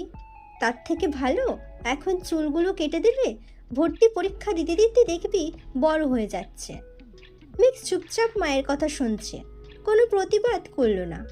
চোখ বন্ধ করে শুয়ে আছে। এখনও জ্বর 100 ডিগ্রি সেলসিয়াসতেই আছে। ঔষধ খাওয়ানো হচ্ছে, তারপরও কমছে না। প্রয়োজন ছাড়া কারোর সাথে কথা বলে না, সারাক্ষণ চোখ বন্ধ করে শুয়ে থাকে, আর না হয় ঘুমায়। তানভীর বিকেলে বের হয়ে এমপি সম্মেলনে গেল। সেখানে প্রোগ্রাম শেষ করেই তারা কয়েকজন মিলে এলাকায় বেরিয়েছে ভোট চাওয়ার জন্য। এক গলিতে কয়েকটা বাসায় ভোট চাওয়ার পর আচমকা তানভীরের নজর পড়ে মেইন রোডে। সাথের কয়েকজনকে দায়িত্ব দিয়ে তানভীর দৌড়ে বেরিয়ে এসেছে গলি থেকে। মেইন রোডে এসে গলা উঁচু করে ডাকলো, এই মেয়ে, দাঁড়াও। বন্যা সহসা পিছনে ঘুরল। তানভীরকে দেখে বিস্মিত হয়ে বলল, ভাইয়া আপনি? তানভীর কয়েক কদম এগিয়ে বন্যার মুখোমুখি হয়ে গম্ভীর কণ্ঠে প্রশ্ন করল, আমি তোমার কোন জন্মের ভাই? তানভীরের গোমরামুখ কথাই বন্যা কিছুটা ভ্যাবাচেকা খেল। উদ্বিগ্ন কণ্ঠে বলল, না মানে আপনি মেঘের ভাইয়া তাই। তানভীর এবার কিছুটা কড়া স্বরে বলল, আমাকে ভাইয়া ডাকার অধিকার শুধু মেঘের। তোমার ইচ্ছে হলে তানভীর ভাই বলতে পারো, কিন্তু মায়ের পেটের ভাইয়ের মতো ভাইয়া ভাইয়া বলে ডাকবা না। বন্যা আস্তে আস্তে বিড়বিড় করল, মেঘের ভাইগুলো এমন কাঠখোট্টা কেন? এতদিন শুধু মেঘের মুখেই শুনতাম, এখন দেখি সত্যি সত্যি। তানভীর টিস্যু দিয়ে নাক মুছে ছোট করে শুধালো, কোথায় যাওয়া হচ্ছিল? বন্যা তটস্থ হয়ে বলল, ফুচকা খেতে। বন্যা পুনরায় স্বাভাবিক কণ্ঠে প্রশ্ন করল, আপনি এখানে কেন ভাইয়া? প্রশ্ন শেষ করার আগেই চোখ পড়ল তানভীরের দিকে। তানভীর তীক্ষ্ণ দৃষ্টিতে চেয়ে আছে।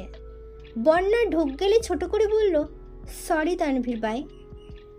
তানভীর মুচকি হেসে উত্তর দিল, সামনেই নির্বাচন, তাই ভোট চাইতে এসেছিলাম। বন্যা নিরুদ্বেগ কণ্ঠে বলল, ও।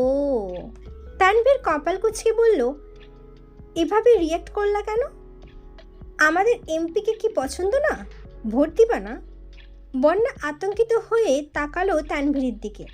ডানে বামে মাথা নাড়িয়ে বলল, না না তেমন কোনো বিষয় না, তাছাড়া আমি তো ভোটারই হইনি। তানভীর বিরক্তি নিয়ে বলল, তাতে কি হয়েছে? তোমার আব্বু আম্মু বড় বোন তো আছে, তারা তো ভোটার। যেভাবে রিয়াকশন দিচ্ছ মনে হচ্ছে গোষ্ঠীর কাউকে ভোট দিতে দেবে না। বন্যা মুখ ফুলিয়ে শ্বাস ছেড়ে আস্তে করে বলল, আপনাদের এমপিকেই ভোট দিতে বলল? তানভীর মোলায়েম কণ্ঠে বলল, ঠিক আছে এখন বাসায় যাও, কিছুক্ষণের মধ্যেই তোমাদের বাসায় আসছি, সবাইকে হালকা নাস্তা দিও।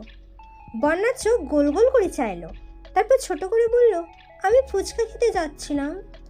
তানভীর কণ্ঠ ভারী করে বলল, একদিন ফুচকা না খেলে কি মরে যাবে? বন্যা নির্বাক চোখে চেয়ে রইল।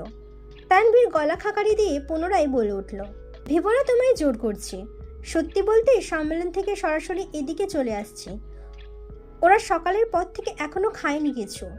তোমাদের এদিকে নাস্তা খাওয়ার মতো কোনো দোকান রেস্টুরেন্ট কিছুই নেই। কাজ না শেষ করে যাওয়াও সম্ভব না, আবার সন্ধ্যার আগে কাজ শেষ করতে হবে। তুমি বনুর বেস্ট ফ্রেন্ড, তাই সুবাদে তোমাকে বলছি, আমাকে না খাওয়ালেও চলবে, ওদের জন্য একটু চা বিস্কুট আর হালকা নাস্তার ব্যবস্থা করে দিলে খুব ভালো হতো। বন্যা স্বাভাবিক কণ্ঠে বলল, জি অবশ্যই, আমি বাসায় গিয়ে ব্যবস্থা করছি, আপনি সবাইকে নিয়ে বাসায় আসবেন প্লিজ। বন্যা পুনরায় প্রশ্ন করল, বাসা চিনেন? তানভীর ওপর নিচ মাথা নাড়ল। বন্যা আর কথা না বাড়িয়ে চুপচাপ বাসার দিকে হাঁটা দিল। বন্যাদের মধ্যবিত্ত পরিবার, বাবা সরকারি কর্মকর্তা, বন্যারা 2 বোন আর 1 ভাই। বন্যার বড় বোনের স্নাতক শেষ, এখন চাকরির জন্য পড়াশোনা করছে আর বিভিন্ন চাকরির পরীক্ষা দিচ্ছে। বন্যা ছোট মেয়ে, তাছাড়া বন্যার একটা ছোট ভাইও আছে, এখন ক্লাস 8-এ পড়ে, নাম হৃদ। বন্যা বাসায় গিয়ে আম্মুকে আর বোনকে বলে রান্নার ব্যবস্থা করতে। কিছুক্ষণ সময়ের মধ্যে নুডলস পাকোড়া ফিরনি সাথে চা বিস্কুট রেডি করে ফেলেছে। কিছুক্ষণ পর হাজির হলো সকলে। এলাকার সব বাড়িতে বলে শেষের দিকেই গিয়েছে বন্যাদের বাসায়। কলিং বেল চাপতেই কিছুক্ষণের মধ্যে বন্যা এসে দরজা খুলে দিল। তানভীর 2টা শপিং ব্যাগ এগিয়ে দিল বন্যার দিকে। সবাইকে বসতে দেখে বন্যা ভিতরে চলে গেছে। বন্যার আম্মু সকলকে নাস্তা দিতে ব্যস্ত। বন্যার বোন কাজ শেষ করে আগেই নিজের রুমে চলে গেলেন। একটা শপিং ব্যাগ খুলতেই চোখে পড়ল পার্সেল করা ফুচকা। বন্যা আশ্চর্য নয়নে তাকিয়ে আছে আর বিড়বিড় করে বলছে, তানভীর ভাই আমার জন্য ফুচকা এনেছেন? উনি কবে থেকে এত ভালো হলেন? তারপর দ্বিতীয় শপিং খুলে দেখলো এতে অ্যাপেল মাল্টা আরও কি ফল। বন্যাদের বাসায় টুকটাক নাস্তা করে বেরিয়ে পড়েছে সকলে। বন্যার রান্নাঘর থেকে বেরিয়ে মায়ের সাথে মেইন গেটে পর্যন্ত এসে দাঁড়িয়েছে। তানভীর হাসি মুখে বন্যার মায়ের বিদায় দিল। তারপর বন্যার দিকে চেয়ে স্বাভাবিক কণ্ঠে বলল, তোমার বান্ধবী অসুস্থ, খোঁজ নিও ওর, আসছি। তারপর চুপচাপ বেরিয়ে চলে গেল তানভীর। তানভীর যাওয়ার পরেই বন্যা রুমে এসে মেঘকে কল দিল। টানা দুবার কল বেজেই শেষ হয়েছে। তৃতীয়বার রিসিভ হলো। বন্যা চিন্তিত স্বরে শুধালো, তুই নাকি অসুস্থ? কি হয়েছে তোর? মেঘ জ্বরের ঘরে কথা বলতে পারছে না, কাঁপা কাঁপা গলায় বলল, জ্বর। তোকে কে বলল? বন্যা স্বাভাবিক কণ্ঠে জবাব দিল, তানভীর ভাই আসছিল, উনিই বলে গেলেন। মেঘ কপাল কুঁচকে গলায় একটু জোর দিয়ে বলল, ভাইয়া তোদের ওখানে গেছিল কেন? বন্যা বলল, আমাদের এলাকাতে ভোট চাইতে এসেছিলেন, আরও কয়েকজন ছিল, আমাদের বাসায় হালকা নাস্তা করে গেছেন, আর তোর কথা বলে গেছেন। মেঘ ঠান্ডা কণ্ঠে বলল, ও আচ্ছা। বন্যা পুনরায় শুধালো, জ্বর কি বেশি? আর জ্বর কীভাবে বাঁধালি? মেঘ ভরাট শীতল কণ্ঠে উত্তর দিল, অনেক জ্বর, এমনিই উঠছে। মেঘ মনে মনে ভাবছে, আবির ভাই থাপ্পড় মেরেছে, এটা কোনোভাবেই বন্যাকেই বলা যাবে না। বন্যা উত্তেজিত কণ্ঠে বলল, বেবি শোন না। মেঘ জ্বরের ঘরেই বলছে, বল শুনছি। বন্যা দ্বিগুণ উত্তেজিত কণ্ঠে বলল, জানিস তোর ভাই তো আমার জন্য ফুচকা নিয়ে আসছে আজ। মেঘ এবার চোখ গোল গোল করে চাইল, গলা ছেড়ে বলল, কাহিনী কি পুরোটা বল। বন্যা এবার স্বাভাবিক কণ্ঠে সম্পূর্ণ ঘটনা খুলে বলল। সবটা শোনার পর মেঘের সোজাসাপটা উত্তর, শোন, আমার ভাই যতই রাগ দেখাক না কেন, দিন শেষে আমার পছন্দের সব জিনিস ভাইয়াই এনে দেয়। আবির ভাইয়ের মতো এত নিষ্ঠুর না, তাই ভবিষ্যতে আমার ভাইয়াকে নিয়ে বাজে কথা বলবি না। বন্যা উদ্বিগ্ন কণ্ঠে বলল, আবির ভাইয়ের সাথে আবার কিছু হয়েছে নাকি? মেঘ থাপ্পড়ের কথা এড়িয়ে গিয়ে বলল, ওনার ফোনে একটা মেয়ের ছবি দেখেছি, তাছাড়া জান্নাত আপুর সাথেও গতকাল কত মধুর স্বরে কথা বলেছেন। আমার মনে হয় জান্নাত আপুকেই উনি পছন্দ করেন। বন্যা বিরক্তি নিয়ে বলা শুরু করলো, ফালতু ব্যাটারি নিয়ে একদম ভাববি না তুই, তোর জন্য কিউট একটা বয়ফ্রেন্ড খুঁজে দেব, তুই কোনো চিন্তা করিস না। ওই ব্যাটার কথা তো ভুলেও ভাববি না, ওই ব্যাটা কি হারাচ্ছে সেটা একদিন ঠিক বুঝবে। মেঘের অক্ষিপট ভিজে আসছে, গলা খাকারি দিয়ে আস্তে করে বলল, সময় পেলে আমায় দেখতে আসিস, রাখছি এখন। সঙ্গে সঙ্গে কল কেটে দিল মেঘ। বন্যাও বুঝতে পারল মেঘের মন খারাপ, তাই আর বিরক্তি করেনি। মেঘ নীরবে কিছুক্ষণ চোখের জল ফেলে বিড়বিড় করে বলল, আমাকেও অনুভূতিহীন আর নিষ্ঠুর হতে হবে, যাতে দুনিয়ার কোনো কষ্ট আমায় ছুঁতে না পারে।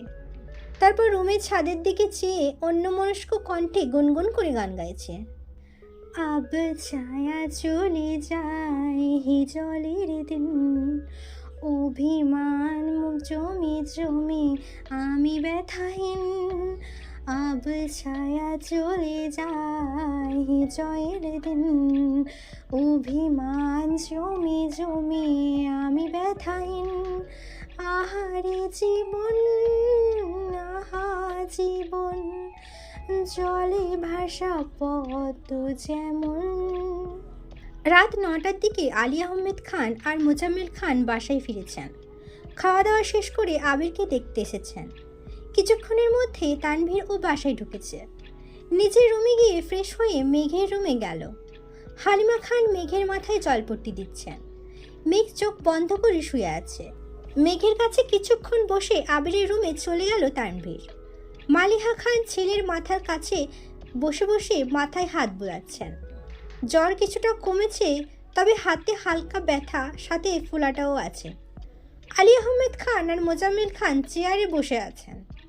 তানভীর রুমে ঢুকে অন্য পাশে ঘুরে এসে আবিরের বিছানায় বসল। কপালে হাত দিয়ে তাপমাত্রা বোঝার চেষ্টা করল। আলী আহমেদ খান গম্ভীর কণ্ঠে বললেন, আবার কোথায় মারপিট করেছিলে? আবির নিস্তব্ধ হয়ে ছাদের দিকে চেয়ে আছে। আলী আহমেদ খান পুনরায় শুধালেন, কি হলো? কাকে মেরে নিজের হাতের এই অবস্থা করেছ? আবির আব্বুর দিকে চেয়ে নরম স্বরে বলল, আমি খুবই ভদ্র ছেলে, মারপিট একদমই পছন্দ করি না। আপনি শুধু শুধু টেনশন করেন আমাকে নিয়ে। আবিরের ভাবের কথা শুনে তানভীর বিস্ময় চোখে চেয়ে আছে আর মনে মনে বলছে, বাহ ভাইয়া বাহ, কি নাটকটাই না করছো। বলতেই হয়, আপনি গুরু আমি শিষ্য, বুদ্ধি আমার কম, আপনি বুঝাইয়া দিলে বুঝিতে সক্ষম। মোজাম্মেল খান কঠিন স্বরে বলে উঠলেন, মারপিট যদি নাই করবা তাহলে এই অবস্থা হলো কেন শরীরের? আবির আমতা আমতা করে বলল, রাস্তায় কিসের সাথে ধাক্কা লেগে কেটে গেছিল। তানভীর মিটিমিটি হাসছে আর মনে মনে বিড়বিড় করছে, আহারি বেচারা ভাই আমার। আলী আহমেদ খান বিরক্তির স্বরে বললেন, আগেই বলেছিলাম বাইক না কিনতে। 3-3টা প্রাইভেট কার থাকার পরও তোমাদের হয় না। আজকে যদি গাড়িতে চলাচল করতে তাহলে বৃষ্টিতে ভিজতেও হতো না আর হাতের এই অবস্থাও হতো না। আর এখন এভাবে জ্বরে পড়েও থাকতে না। শ্বাস ছেড়ে আবার বলা শুরু করলেন, ঠিকই তো, তোমার বন্ধু সেদিন এসে তোমার কোম্পানির ওপেনিং ডের ইনভিটেশন দিয়ে গেল। তুমি আধমরা হয়ে পড়ে থাকলে ওপেন কে করবে? আবির ছোট করে বলল, আমিই করব। কপাল কুঁচকে আলী আহমেদ খান হুঙ্কার দিয়ে বললেন, এসব ভণ্ডামি বাদ দিয়ে কাজে মনোযোগ দাও। মারপিট করে জীবনে কিছুই করতে পারবে না, শুধু শত্রুর সংখ্যাই বাড়বে। কোম্পানি শুরু করার অনুমতি চেয়েছো, অনুমতি দিয়েছি। এখন যদি কোম্পানির কাজের বাহিনী নিজের মর্জির মতো চলো তাহলে আমাকেও কঠোর হতে হবে, এই আমি বলে রাখলাম। মালিহা খান কোমল কণ্ঠে বললেন, ও তো বলল মারপিট করেনি। আলী আহমেদ খান গম্ভীর কণ্ঠে বলে উঠলেন, তোমার ছেলের বয়সটা আমিও পার করে এসেছি। কোন কারণে কি হতে পারে সে সম্পর্কে আমার সম্পূর্ণ ধারণা আছে। একটা সময় রাজনীতি আমিও করেছি, রাজনীতির জন্য কত কত জায়গায় আমিও মারপিট করেছি। কি লাভ হয়েছে তাতে? দিন শেষে সব ছেড়ে ব্যবসা শুরু করতে হয়েছে। তোমার ছেলেকে সময় থাকতে বোঝাও, এসব ঝামেলাতে না জড়িয়ে কাজে মন দিতে। আলী আহমেদ খানের কথা শুনে আবির, তানভীর আর মালিহা খান তিনজনই বিস্ময়কর দৃষ্টিতে তাকিয়ে রয়েছে। কিছুক্ষণ পর মালিহা খান নরম স্বরে বললেন, আপনার রক্তই তো পেয়েছে। বড় আম্মুর কথা শুনে তানভীর ফিক করে হেসে উঠল। আলী আহমেদ খান বিরক্ত হয়ে বললেন, তোমরা ছেলেকে লাই দিয়ে দিয়ে মাথায় তুলছ। তুলো তুলো, আমার সমস্যা নেই। একদিন শুধু আমার কানে ওর মারপিটের খবর আসুক। কথা না শেষ করেই রাগে ফুঁসতে ফুঁসতে চলে গেলেন আলী আহমেদ খান। তানভীর নিঃশব্দে হেসেই চলেছে। মোজাম্মেল খান কঠিন স্বরে বলে উঠলেন, এত হেসে লাভ নেই। রাজনীতি করার অনুমতি পেয়েছো বলে যা তা করে বেড়াবে তা কিন্তু সহ্য করব না আমরা। তোমাদের দু ভাইকেই সাবধান করে দিচ্ছি, এই বাড়িতে থাকতে গেলেই বাধ্য ছেলের মতোই থাকতে হবে। মোজাম্মেল খানও বেরিয়ে গেলেন। মালিহা খান ছেলের মাথায় হাত বোলাতে বোলাতে বললেন, তুই এত বছর বাইরে ছিলি, এখানে কার সাথে ঝামেলা করিস? আবির কপাল কুঁচকে তাকালো মায়ের দিকে, কণ্ঠ ভারী করে বলল, আম্মু তুমি অন্তত এসব কথা বলো না। আমি মারপিট করিনি, এমনিই কেটে গেছে, এত চিন্তা করো না তো। আবির শ্বাস ছেড়ে আবার বলল, বিশ্বাস না করলে তোমার সামনে তানভীরকে জিজ্ঞেস করো। কিরে তানভীর, আমি কি মারপিট করি? আবিরের এরকম প্রশ্নে ভ্যাবাচাকা খেলো তানভীর। কিছুটা নড়েচড়ে হাসি চেপে বলল, না একদমই না। ভাইকার মতো নিষ্পাপ একটা শিশু কি মারপিট করতে পারে? বড় আম্মু, তুমি শুধু শুধু চিন্তা করছো। মালিহা খান কিছু বলার আগেই আবির বলে উঠল, আম্মু তুমি এখন আব্বুর কাছে যাও। রাগে ফুঁসতেছে মনে হয়, তুমি ওনাকে সামলাও গিয়ে। আমি ঠিক আছি, সমস্যা হলে কল দেব নে। মালিহা খানও ছেলের কথা মতো বেরিয়ে মেঘকে দেখে নিচে চলে গেলেন। আবির মোলায়েম কণ্ঠে তানভীরকে শুধালো, মেঘ কেমন আছে? তানভীর স্বাভাবিকভাবেই উত্তর দিল, শরীরের তাপমাত্রা তো কমছে না, ঘুমাচ্ছে দেখে আসলাম। আম্মু বলল বিকেলে একটু নাকি কমেছিল জ্বর। আবিরের চেহারায় চিন্তিত ভাব স্পষ্ট বোঝা যাচ্ছে। তানভীর কিছুটা তপ্ত স্বরে বলল, নিজেকে আহত করে কী লাভ হলো? দিব্যি দুজনে দুই রুমে পড়ে অসুস্থতায় ভুগছ। তুমি সুস্থ থাকলে তো বোনের কেয়ার করতে পারতা। আবির চুপচাপ শুয়ে আছে, কিছুই বলছে না। আবিরকে নীরব থাকতে দেখে তানভীর ছোট করে শুধালো, ব্যথা কমেছে হাতের? আবির গম্ভীর কণ্ঠে উত্তর দিল, কিছুটা। তানভীর পুনরায় প্রশ্ন করল, খেয়েছো ভাইয়া? আবির সঙ্গে সঙ্গে উত্তর দিল, হ্যাঁ। আবির হঠাৎই তীক্ষ্ণ দৃষ্টিতে চেয়ে তানভীরকে প্রশ্ন করল, কোথায় যাবি বলেছিলি, গেছিলি? কি খাওয়ালো? তানভীর হাসি মুখে উত্তর দিল, নাস্তা খাইয়েছে। আবির স্বাভাবিক কণ্ঠে বলল, গো অ্যাহেড। তানভীর শান্ত স্বরে বলল, রেস্ট নিবা? লাইট অফ করে দেব? আবির ওপর নিচ মাথা নাড়ালো শুধু। তানভীর লাইট অফ করে বেরিয়ে গেছে। ঘণ্টাখানেক পর আবির কোনো রকমে উঠে নিজেই রুম থেকে বেরিয়ে ধীর গতিতে মেঘের রুমে এসেছে। হালিমা খান কোনো কারণে নিচে গেছেন। বারান্দার লাইটের আলোতে পরিষ্কার দেখা যাচ্ছে মেঘ গভীর ঘুমে মগ্ন। 24 ঘন্টার জ্বরে অষ্টাদশীর মুখমণ্ডল মলিন হয়ে গেছে। মেঘের ঘুম বরাবরই খুব গভীর। বাড়িতে বড়সড় দুর্ঘটনা হলেও ঘুমে থাকলে মেঘ কিছুই বুঝতে পারে না। এখন তো জ্বর, তার উপর ঔষধের প্রভাবে সারাদিন রাত শুধু ঘুমায়। আবির বিছানার পাশে মেঘের কাছাকাছি এসে বসেছে। বাম হাত এগিয়ে দিল অষ্টাদশীর কপালে বরাবর। জ্বরের তীব্রতা বুঝতে পেরে দীর্ঘশ্বাস ফেলল। অষ্টাদশীর চুলে হাত বুলালো, বিড়বিড় করে বলল, আল্লাহ, ওর সব ব্যাধি আমায় দাও, তবুও ওকে তুমি সুস্থ করে তোলো প্লিজ। ওর এই অসুস্থতা সহ্য করার ক্ষমতা আমার নেই। কিছুটা সময় নিস্তব্ধ হয়ে চেয়ে রইল অষ্টাদশীর ক্লান্ত বদনে। মনে মনে কত শত ভাবনারা যেন বাঁধ ভেঙে ছুটোছুটি করছে। মাথায় হাত বোলাতে বোলাতে শীতল কণ্ঠে বলা শুরু করলো, আই এম সরি মেঘ, আর কোনোদিন তোর গায়ে হাত তুলব না। প্লিজ এবারের মতো মাফ করে দিস আমায়। গত 9 বছরের মতো এবার অন্তত দূরে সরিয়ে দিস না। রাগ কর আর যাই কর, কিন্তু কথা বলিস প্লিজ। তুই কথা না বললে এবার হয়তো দেশ নয় দুনিয়া ছেড়েই চলে যাব। কথাগুলো একবারেই বলে দীর্ঘশ্বাস ছেড়ে ধীর পায়ে রুম থেকে বেরিয়ে নিজের রুমে চলে গেল আবির। রুমে গিয়েই ফোন হাতে নিয়ে ডাক্তারের নাম্বারে কল করলো। ডাক্তারের সাথে কথা শেষ করে একটা ছোট পৃষ্ঠাতে দুটো ঔষধের নাম লিখতে লিখতে তানভীরকে কল করলো। তানভীর 1 মিনিটের মধ্যে রুমে হাজির হলো। আবির ওয়ালেট থেকে 1000 টাকার নোট বের করলো। ঔষধের নাম লেখা পৃষ্ঠা আর টাকাটা তানভীরের দিকে এগিয়ে দিয়ে বলল, কষ্ট করে এই দুটো ওষুধ নিয়ে আসবি প্লিজ, আর বাকি টাকা দিয়ে ওর জন্য খাবার নিয়ে আসিস। তানভীর পৃষ্ঠা হাতে নিয়ে ঠান্ডা স্বরে বলল, টাকা লাগবে না, আমার কাছে আছে। আবির শক্ত কণ্ঠে বলল, নিতে বললাম নি, আর ঔষধ এনে একটা ওরে এখনই খাইয়া দিস। তানভীর ঠিক আছে বলে টাকা নিয়ে বেরিয়ে পড়েছে। আবির বিছানার সাথে হেলান দিয়ে বসে ফোনের ওয়ালপেপারে দেয়া মেঘের ছবিটা মনোযোগ দিয়ে দেখছে। আবির দেশে ফেরার পর শুক্রবারে যখন সব আত্মীয়রা আবিরকে দেখতে এসেছিল, সেই সময়ে সোফায় আবির আর মেঘ মুখোমুখি বসেছিল। তখনই আবির মেঘের ছবি তুলেছিল। সেই ছবিটাই এডিট করে ওয়ালপেপারে দিয়ে রেখেছে। ছবিটা দেখতে দেখতে হঠাৎই ঠোঁটের কোণে এক চিলতি হাসি ফুটে উঠল। আবিরের তারপর গুনগুন করে গান গাইতে শুরু করলো, তুই তো আমার সব রে পাগল, তুই তো আমার সব, তুই তো আমার বেঁচে থাকার বড় অনুভব। কেটে গেল 2 দিন। আবির কিছুটা সুস্থ হয়েছে। হাতের ব্যথা একেবারে সারেনি, ঔষধ চলছে। এর মধ্যে রাকিব, রাসেল সহ বাকি বন্ধুরাও দেখতে এসেছিল আবিরকে। এই 2 দিনে মেঘের জ্বর কমেছে ঠিকই, তবে শরীর অতিরিক্ত দুর্বল। হালিমা খান ঘন্টায় ঘন্টায় মেঘের জন্য এটা সেটা রান্না করে নিয়ে আসে, আর মেঘকে জোর করে খাওয়ান। আবির রাতে দিনে বেশ কয়েকবার করে মেঘকে এসে দেখে যায়। মেঘ সজাগ থাকলেও আবিরকে দেখলেই চোখ বন্ধ করে শুয়ে থাকে। আবির 2-1টা কথা বললেও মেঘ যেন নিস্তব্ধ হয়ে থাকে, সর্বোচ্চ মাথা নাড়ে শুধু। রবিবার রাতে আবির বিছানায় বসে বাম হাতে ল্যাপটপে কাজ করছিল। আগামীকাল 1 তারিখ, আবিরের অফিসের ওপেনিং ডে। ইকবাল খান দরজা এসে হালকা কাশি দিয়ে বললেন, ভিতরে আসবো?